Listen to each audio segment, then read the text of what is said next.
5 ಲೋಕಸಭಾ ಕ್ಷೇತ್ರ ಚಿಕ್ಕಬಳ್ಳಾಪುರ ಗ್ರಾಮೀಣ ಸೇರಿಸಿ ಹತಾಶೆಗೆ ದೂಡಿ ಏನೊಂದು ನೀರಿನ ದರವನ್ನ ಏನೊಂದು ಹೆಚ್ಚಿಸುವಂತ ಮುನ್ಸೂಚನೆ ಏನ್ ನಾವೀಗ ಕೇಳಿ ಬರ್ತಿದೆ. ಕಾಂಗ್ರೆಸ್ ಸರ್ಕಾರ ಕರ್ನಾಟಕದಲ್ಲಿ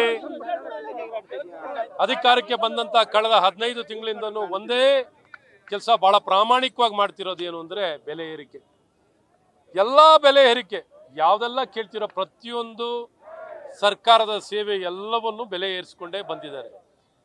ಹಾಗಾಗಿ ಈ ಕಾಂಗ್ರೆಸ್ ಸರ್ಕಾರಕ್ಕೆ ಬೆಂಗಳೂರಿನ ಜನರ ಮೇಲೆ ಸರ್ಕಾರದಿಂದ ಕೊಡೋದು ನ್ಯಾಯಪೇಸೆ ಬೆಂಗಳೂರಿನ ಜನಕ್ಕೆ ನ್ಯಾಯಪೇಸದ ಸೌಕರ್ಯ ಸೌಲಭ್ಯ ಕೊಡದೆ ಗುಂಡಿ ಭಾಗ್ಯವನ್ನು ಕೊಟ್ಟಿದ್ದಾರೆ, ನೀರಿನ ಕೊರತೆ ಕೊಟ್ಟಿದ್ದಾರೆ, ಕಾನೂನಿನ ಸುವ್ಯವಸ್ಥೆ ಕುಸಿದಿದೆ, ನಿರುದ್ಯೋಗ, ರಸ್ತೆಗಳ ಬಿಕ್ಕಟ್ಟು, ಕಂಜೆಷನ್, ಈ ರೀತಿ ಮನೆಗಳಿಲ್ಲ, ಎಲ್ಲ ಅವ್ಯವಸ್ಥೆಗಳನ್ನೇ ನಾವು ಬೆಂಗಳೂರು ನಗರದಲ್ಲಿ ಬರೀ ಬೆಲೆ ಏರಿಕೆನೇ ಕಾಣುವಂಥದ್ದಾಗಿದೆ. ಹಾಗಾಗಿ ಇವತ್ತು ಬೆಂಗಳೂರು ಏನು ಅಂತ, ಬೆಂಗಳೂರಿನ ಕೊಡುಗೆ ಏನು ಅಂತ ಇಡೀ ವಿಶ್ವದ ಜನಕ್ಕೆ ಗೊತ್ತಿದೆ. ಈ ಕಾಂಗ್ರೆಸ್ ಸರ್ಕಾರದ ಕಾಂಗ್ರೆಸ್ಸಿನ ನಾಯಕರು ಗೊತ್ತಿಲ್ಲ ಅಂದರೆ ಇಡೀ ಭಾರತಕ್ಕೆ ಇಡೀ ವಿಶ್ವಕ್ಕೆ ಗೊತ್ತು ಯಾವ ರೀತಿ ಬೆಂಗಳೂರಿನ ಜನರು ಬೆವರು ಸುರಿಸಿ ಕೊಡುಗೆನ ಕೊಡ್ತಿದ್ದಾರೆ.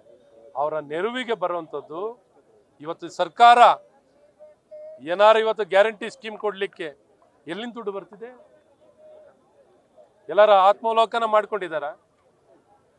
ಇವತ್ತು ನಗರಕ್ಕೆ ಇವತ್ತು ಕಾಂಗ್ರೆಸ್ ಸರ್ಕಾರ ಬಂದಂಗಿಂದ ನ್ಯಾಯ ಪೈಸೆ ದುಡ್ಡು ಕೊಟ್ಟಿಲ್ಲ, ಬರೀ ಕಿತ್ಕೊಂಡು ಲೂಟಿ ಮಾಡಿ ಬೆಂಗಳೂರನ್ನ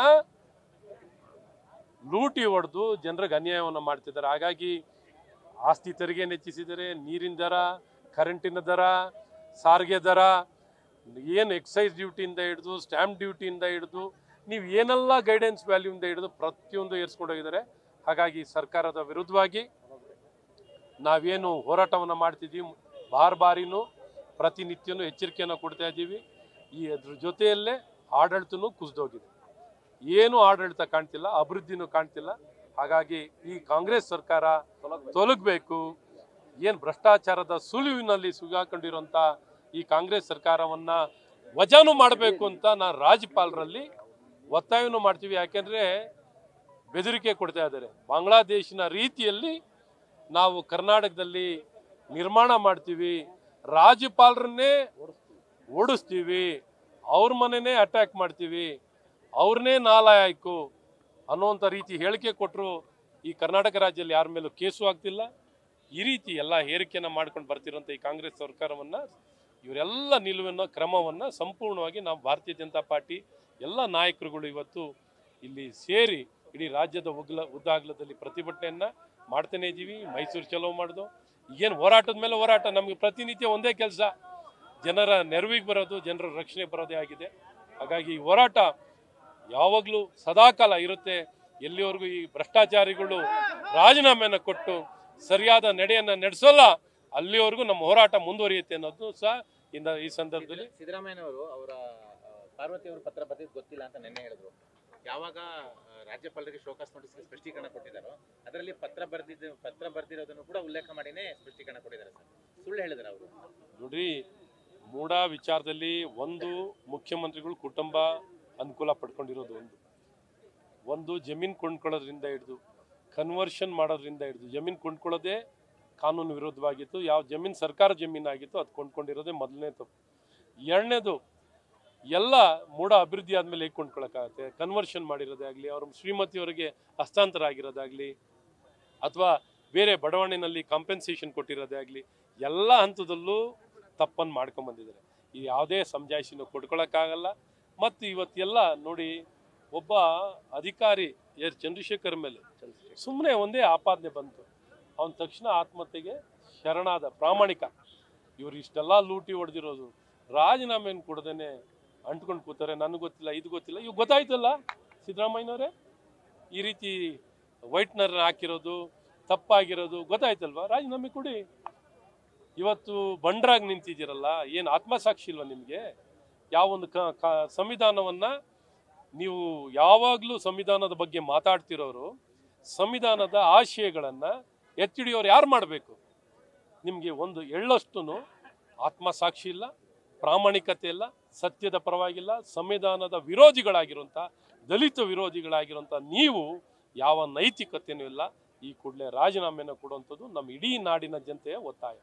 ಮೂಡ ಸೈಟ್ ವಿಚಾರವಾಗಿ ಪಾರ್ವತಿ ಬರೆದ ಪತ್ರಕ್ಕೆ ಕುರಿತಂತೆ ಮೂಡಾದ ಕಮಿಷನರ್ ಅವರು ಒಂದು ರಿಪ್ಲೈ ಕೊಟ್ಟಿರ್ತಕ್ಕಂಥದ್ದು. ಆ ರಿಪ್ಲೈನಲ್ಲಿ 40-60 ರೇಷಿಯೋದಲ್ಲಿ ಸೈಟನ್ನು ಕೊಡ್ತೀವಿ ಅಂದರೂ ಕೂಡ ಒಪ್ಪಿಲ್ಲ ಅವತ್ತಿನ ದಿನದಲ್ಲಿ. ಜೊತೆಗೆ ಅದಕ್ಕೆ ತಕ್ಕಂತೆ ಅವತ್ತಿನ ಪರಿಹಾರದ ವ್ಯಾಲ್ಯೂ ಏನಿತ್ತು ಅಮೌಂಟು ಅದನ್ನು ಕೊಡ್ತೀವಿ ಅಂದರೂ ಕೂಡ ಒಪ್ಪಿಲ್ಲ. ಕಾರಣ ಎಲ್ಲೋ ಒಂದು ಕಡೆ ಕೆಸರೆ ಗ್ರಾಮದಲ್ಲಿ ಕೊಡ್ತಕ್ಕಂಥ ಜಮೀನಿಗೆ ವ್ಯಾಲ್ಯೂ ಕಡಿಮೆ ಇದೆ ಅನ್ನೋ ಕಾರಣಕ್ಕೆ ವಿಜಯನಗರದಲ್ಲಿ ಬೇಕು ಅಂತ ಹೇಳಿ ಸೈಟ್ಗೆ ಮತ್ತೆ ಪತ್ರವನ್ನು ಬರೆದಿದ್ರ, ಅದನ್ನೇ ವೈಟ್ನರ ಕೇಳ್ತಿದ್ದಾರ ಅಂತ. ಹೌದು, ನೋಡಿ, ಮೊದಲು ಎಲ್ಲ ಹಂತದಲ್ಲೂ ಫಸ್ಟ್ ಆಫ್ ಆಲ್ ಇವ್ರ ಜಮೀನೇ ಅಲ್ಲ ರೀ. ಇವ್ರ ಜಮೀನೇ ಅಲ್ಲದಕ್ಕೆ ಜಮೀನಿಗೆ ಇವರು ಕಾಂಪೆನ್ಸೇಷನ್ ಕೇಳ್ತಿರೋದು ಎಷ್ಟು ಮಟ್ಟಿಗೆ ನ್ಯಾಯ ಇದೆ? ಆ ಕಾಂಪೆನ್ಸೇಷನ್ ಕೇಳ್ತಿರೋನು ಸಮಾನಾಂತರ ಬಡಾವಣೆಯಲ್ಲಿ ಕೇಳಬೇಕಾಗಿತ್ತು. ಇವರು ಎಲ್ಲೋ ಬೆಲೆ ಇಲ್ಲದ ಸ್ಥಳದಲ್ಲಿ ಇಟ್ಕೊಂಡು ಅದು ಕಾನೂನು ವಿರುದ್ಧವಾಗಿ ಆ ಜಮೀನಿನ ಹಕ್ಕನ್ನು ತೋರಿಸ್ಕೊಂಡಿದ್ದಾರೆ. ಹಾಗಾಗಿ ಬೆಲೆ ಬಾಳುವಂಥ ಜಾಗವನ್ನು ಕೇಳ್ತಿರು. ಇವೆಲ್ಲವೂ ಭಾಳ ಸ್ಪಷ್ಟವಾಗಿ ವ್ಯಕ್ತವಾಗುತ್ತೆ. ಎಂಥ ವ್ಯಕ್ತಿತ್ವ ಸಿದ್ದರಾಮಯ್ಯನವ್ರದ್ದು. ಮುಖವಾಡ ಹಾಕ್ಕೊಂಡಿದ್ರು, ಕಳ್ಚೋಗಿದೆ. ಬರೀ ಮಸಿ ಬೆಳ್ಕೊಂಡು ನಿಂತಿದ್ದಾರೆ, ಬರೀ ಮಸಿ ಬೆಳ್ಕೊಂಡು. ಯಾವ ನೈತಿಕತೆ ಇಲ್ಲದಂಥ ವ್ಯಕ್ತಿನೇ ಸಿದ್ದರಾಮಯ್ಯ ಅನ್ನುವಂಥದ್ದು. ಈಗ ಸ್ಪಷ್ಟವಾಗಿ ದಲಿತ ವಿರೋಧಿ, ಸಂವಿಧಾನ ವಿರೋಧಿ, ಭ್ರಷ್ಟಾಚಾರಿ ಮತ್ತು ಲೂಟಿಗೋರ, ಜನ ವಿರೋಧಿ ಅನ್ನೋಂಥದ್ದು ಇವೆಲ್ಲ ವ್ಯಕ್ತವಾಗಿದೆ. ಹಾಗಾಗಿ ಎಲ್ಲ ಕಾರಣದಲ್ಲೂ ಇವತ್ತು ಅವರು ನೈತಿಕತೆಯನ್ನು ಒತ್ತು ರಾಜೀನಾಮೆಯನ್ನು ಕೊಡಬೇಕು ಅನ್ನೋಂಥದ್ದು ನಮ್ಮೆಲ್ಲರ ಒತ್ತಾಯ. ನ್ಯೂಸ್ ಫಸ್ಟ್, ನಿರ್ಭೀತಿಯಿಂದ ನಿಮ್ಮ ಪರವಾಗಿ.